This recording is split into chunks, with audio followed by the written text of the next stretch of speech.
Hello students. तो इससे पहले हमने सॉलिड लिक्विड और गैस के बारे में पढ़ लिया है। अब हम मूव करते हैं नई कॉन्सेप्ट के ऊपर। तो वो कॉन्सेप्ट है can matter change it's state. क्या मैटर अपनी स्टेट को चेंज कर सकता है? तो तीन ही स्टेट होती हैं, सॉलिड लिक्विड और गैस। तो हाँ, वो कर सकता है और वो तीनों ही चीज़ में कर सकता है, सॉलिड में भी, लिक्विड में भी और गैस में भी। आपके पास एक कॉमन एग्जांपल है किसका? वाटर का। तो सॉलिड में अगर हम देखेंगे तो वो हमको आइस की फॉर्म में मिलता है, लिक्विड में हम देखेंगे तो वाटर की फॉर्म में मिलता है और गैस में हम देखेंगे तो वो वाटर वेपर की फॉर्म में हमको मिलता है। Now move to next concept, effect of change of temperature. क्या टेम्परेचर की वजह से कोई इफ़ेक्ट आता है मैटर के अंदर कि नहीं आता है? नाउ हाँ, आता है। इसका आंसर यही है कि yes, there is a effect of change of temperature on increasing the temperature. जब हम टेम्परेचर को इंक्रीज़ करते हैं, जब हम किसी भी मैटर के टेम्परेचर को इंक्रीज़ करते हैं, the kinetic energy of particle increases.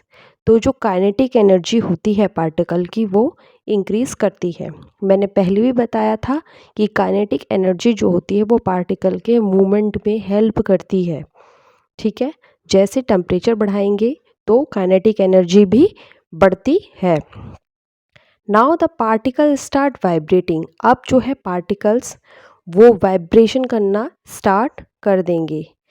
जैसे आप टेम्परेचर बढ़ाओगे तो पार्टिकल जो है वो वाइब्रेशन करना स्टार्ट कर देंगे, बहुत ज़्यादा हाई स्पीड में। ठीक है, जैसे सॉलिड के बहुत ज़्यादा क्लोजली पैक्ड होते हैं ना पार्टिकल्स, जैसे आपने टेम्परेचर बढ़ाया तो उसके पार्टिकल्स स्पीड में वाइब्रेशन करना स्टार्ट कर देंगे।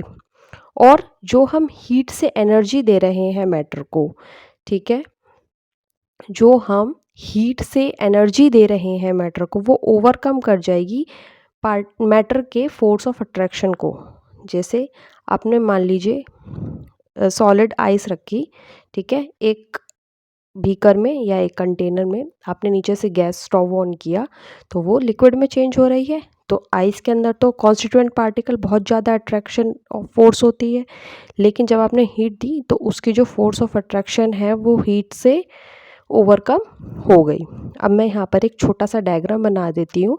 देखिए, ये मैटर के पार्टिकल्स हैं, यानी सॉलिड आइस के पार्टिकल हैं। हमने हीट दी, ठीक है, या हमने टेम्परेचर बढ़ाया, यानी हमने उसको हीट दी। ठीक है, तो ये जो पार्टिकल्स देखिए, ये इधर उधर वाइब्रेट करने लग जाएंगे। ठीक है, किसकी वजह से वाइब्रेट कर रहे हैं बेटा? ये हीट की वजह से वाइब्रेट कर रहे हैं। ठीक है, ये हीट की वजह से ये वाइब्रेट कर रहे हैं और इसकी स्टेट चेंज हो गई। देखो, सॉलिड से किस में चेंज हो गया? लिक्विड में। यहाँ पर फिक्स्ड पोजीशन होती है ना, मैंने पहले ही बताया कि सॉलिड की जो होती है उसकी फिक्स्ड पोजीशन थी पार्टिकल की, लेकिन यहाँ तो वाइब्रेशन स्टार्ट हो गया। अब जब वाइब्रेशन स्टार्ट हो गया है तो क्या होएगा? सॉलिड जो है वो किस में चेंज हो जाएगा? सॉलिड जो है वो लिक्विड में चेंज हो जाएगा। Solid will change into liquid.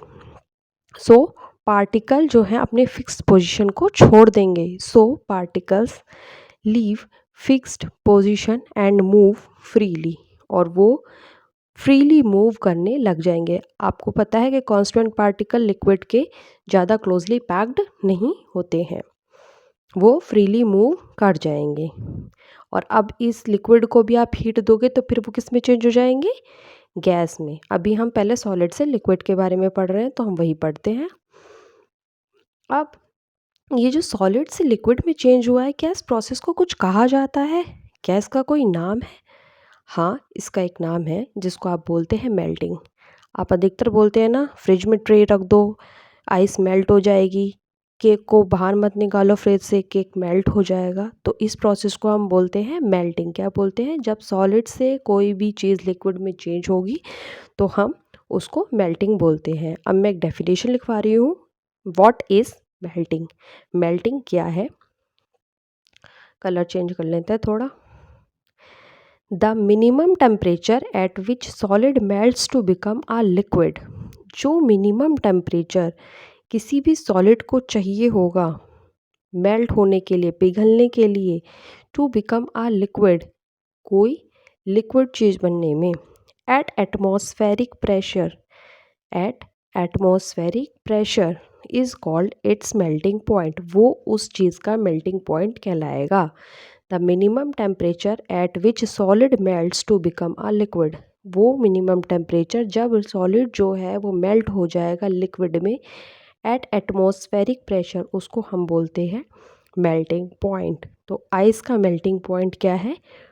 273 degree 273.15 kelvin, 273.15 kelvin. तो melting point of ice is 273.15 kelvin.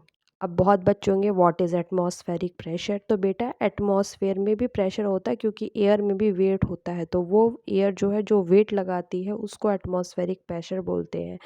इसकी यूनिट आप बाद में पढ़ेंगे, पास्कल होती है। ठीक है, अभी एनसीईआरटी में ही आपका ये क्वेश्चन है, इसको पढ़ लेते हैं। When a solid melts its temperature remain the same, so where does the heat energy go. मतलब जब सॉलिड हमने मतलब आइस को, सॉलिड यहाँ मतलब आइस से है, व्हेन अ सॉलिड, जब सॉलिड को मेल्ट किया, ठीक है, उसके टेम्परेचर पे, तो टेम्परेचर तो सेम रहा लेकिन वो लिक्विड में चेंज हो गया। तो ये हीट चली कहाँ गई? उस हिसाब से तो भाई इसका टेम्परेचर बढ़ना चाहिए ना, हीट चली कहाँ गई? तो उसका आंसर है heat gets used up in changing the state. जो हीट थी उसने, वो कहाँ पर यूज़ हुई है कि स्टेट को चेंज किया उसने, सॉलिड से लिक्विड में चेंज किया है ना। तो heat get used up in changing the state by overcoming the force of attraction between the particles. जो पार्टिकल की फोर्स ऑफ अट्रैक्शन थी उसको तोड़ने के लिए वो हीट यूज़ हुई है। ठीक है, and this heat is absorbed up, और यही हीट जो है एब्जॉर्ब हो गई है। और ये जो हिडन हीट है, ये जो हिडन हीट है इसको हम लेटेंट हीट भी बोलते हैं। ठीक है बेटा, ये जो हिडन हीट है इसको हम लेटेंट हीट भी बोलते हैं। Heat gets used up in changing the state by overcoming the force of attraction between the particles and this heat is absorbed up। और ये hidden heat क्या होती है? इसको हम latent heat बोलते हैं। अब नेक्स्ट कॉन्सेप्ट हम नेक्स्ट क्लास में पढ़ेंगे या नेक्स्ट वीडियो में पढ़ेंगे। तब तक के लिए टेक केयर, बाय बाय। और हाँ, सब्सक्राइब ज़रूर कर दिया करो चैनल को, नहीं नोटिफिकेशन नहीं आएगा आप लोगों तक।